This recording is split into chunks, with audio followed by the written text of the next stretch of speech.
Location of missing frequency आज के topic का नाम है।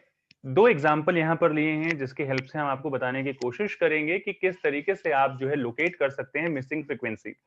स्टूडेंट्स, ऐसा भी हो सकता है कि आपको एक वैल्यू फाइंड आउट करनी हो, या sometimes it happens that your teacher may give you two missing frequencies which you need to find out basically, and which is I personally think कि थोड़ा सा students face problem while they solve the question in which two values are missing basically। तो हम एक वो भी example देंगे, अभी आज की क्लास में नहीं है ये। इसमें हम नॉर्मल आपको मिसिंग फ्रीक्वेंसी का क्वेश्चन करवाएंगे। सो बेसिकली होता क्या है स्टूडेंट्स, यहाँ पर बात करते हैं। जैसे कि आप देख सकते हैं सीरीज आपको गिवन है, डिस्क्रीट सीरीज है, कॉन्टिन्यूस गिवन होगी तो आप उसमें एम करके वैल्यू फाइंड आउट कर लेंगे और फिर इसी तरीके से ट्रीटमेंट होगा। So don't you worry about continuous series की उसमें कैसे निकलेगा। क्वेश्चन है 50 स्टूडेंट्स के बारे में जिनका एवरेज जो है वो 44.8 गिवन है। क्या करेंगे, कैसे कैलकुलेट करेंगे? 20, 30, 40 और यहाँ पर क्वेश्चन मार्क है। इस क्वेश्चन मार्क की वैल्यू जो है हमें निकालनी है और फ्रीक्वेंसी सारी की सारी गिवन है। टोटल ऑलरेडी ऊपर बता दिया है कि 50 स्टूडेंट्स के बारे में है तो 50 हम लिख लेंगे। एफएक्स निकाल लेंगे सबसे पहले यहाँ पर। अगर यूजुअली इसके अलावा हम किसी और सीरीज की बात करें तो उसमें जो है हम निकालते हैं, उस केस में हम कैलकुलेट करते हैं एफएम, अगर कॉन्टिन्यूस सीरीज की बात करें। बट यहाँ पर हमारे पास जो सीरीज गिवन है वो है डिस्क्रीट सीरीज। मल्टीप्लाई कर लेंगे दोनों को, आ जाएगा 100। फिर से मल्टीप्लाई कर देंगे एफएक्स को, आ जाएगा 210। फिर से मल्टीप्लाई कर देंगे, आ जाएगा यहाँ पर आना, ओके यहाँ पर 15, 15 4 जा 60, तो यहाँ पर आ जाएगा 600। इसको आप लिख देंगे 10x। 10x 480 जो है यहाँ पर फिर से आप लिखेंगे और उसके बाद फिर से आप जो है टोटल लिख देंगे यहाँ पर। और टोटल जो है ये आपको थोड़ा सा यहाँ पर टाइम लगेगा। उसके बाद हम बात करेंगे यहाँ पर 350, ये आ जाएगा आपका 350। टोटल कर देंगे इसका। टोटल करेंगे आप 10x को जो है आप साइड में रख लीजिएगा बच्चे, क्योंकि 10x इसमें नहीं है, सेपरेटली ऐड होगा वो। और फिर आप वैल्यूज को जो है कैलकुलेट करेंगे। फॉर्मूला क्या होता है? फॉर्मूला होता है x bar is equal to sigma F X divided by sigma F, या फिर n भी लिखते हैं जैसे मैंने आपको बताया है। आप क्या करेंगे यहाँ पर, ऑलरेडी हमें x बार की वैल्यू गिवन है 44.8 is equal to 1740 plus 10x divided by 50। तो यहाँ पर क्रॉस मल्टीप्लीकेशन कर दीजिए।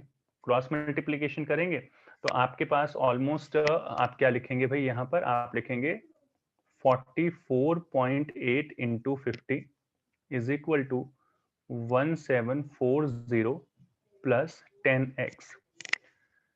मल्टीप्लाई करेंगे तो ऑलमोस्ट 448 इंटू 5 करेंगे तो ये आपका आ जाएगा 2240। एंड यहाँ पर जो ऑपोजिट वैल्यूज हैं उनको आप एज इट इज लिख देंगे, सॉल्व कर लेंगे। 2240 minus 1740 is equal to 10x। 10x solve करेंगे, आपका यहाँ पर आ जाएगा ये 500 is equal to 10x। x की वैल्यू आप कैलकुलेट करेंगे, 500 डिवाइडेड बाय 10, और आपके पास जो मिसिंग वैल्यू है वो आ जाएगी 50। यानी कि यहाँ का जो गैप है, ये जो क्वेश्चन मार्क है, इसकी वैल्यू यहाँ पर आएगी 50। So this is how you can ascertain the value of missing frequency in case of in such a case basically जहाँ पर missing frequency हमें given होती हैं। एंड आई होप आपको समझ में आ गया होगा, कोई प्रॉब्लम यहाँ पर नहीं है। अगर है तो आप हमें कमेंट बॉक्स में कमेंट करके पूछ सकते हैं, बता सकते हैं अगर कोई डाउट। सो स्टूडेंट्स, अगर यही क्वेश्चन हम करें, सेम टू सेम क्वेश्चन है, लेकिन यहाँ पर क्या है कि मैंने जो फ्रीक्वेंसी है वो यहाँ पर मैंने मिस कर दी है, इंस्टेड ऑफ एक कोई सिंगल वैल्यू जो है उसके बजाय। तो यहाँ पर क्या करेंगे, just try to understand this thing.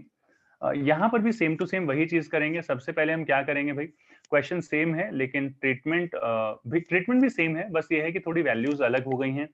चीजें जो हैं थोड़ी बदल जाएंगी, क्योंकि यहाँ पर f की वैल्यू निकालेंगे तो यहाँ पर आप टोटल जो है आपको बताया हुआ है कि भाई 50 है और वैसे तो टोटल बताया हुआ है, तो आप यहाँ पर फ्रीक्वेंसी ऑलरेडी कैलकुलेट कर सकते हैं कि 43 गिवन है, लेकिन मैं जस्ट इस तरीके से ना लेके इसको कॉन्टिन्यूस सीरीज के फॉर्म में आप लेंगे और फिर कैसे करेंगे, तो मैं यहाँ पर ये आपको बता रहा हूँ। ये 10x आ जाएगा, ये 600 आ जाएगा, 500 आ जाएगा, 480 आ जाएगा और ये आ जाएगा 350। टोटल कर लीजिए। टोटल आप करेंगे तो टोटल आपका आ जाएगा यहाँ पर इसका 2030 प्लस 30x, उसी तरीके से जैसे आपने ऊपर किया था। यहाँ पर आप वैल्यूज वगैरह सारी की सारी रख दीजिए। 44.8 ये आपका मीन है। F x, sigma F x आप देख सकते हैं 2030 प्लस 30x, ये आप लिखेंगे यहाँ पर। उसके बाद ये आ जाएगा मल्टीप्लाई करके, आपने ऑलरेडी 2240 ऊपर लिखा हुआ था, उसी तरीके से यहाँ पर भी 2240 आ जाएगा, is equal to 2030 plus 30x।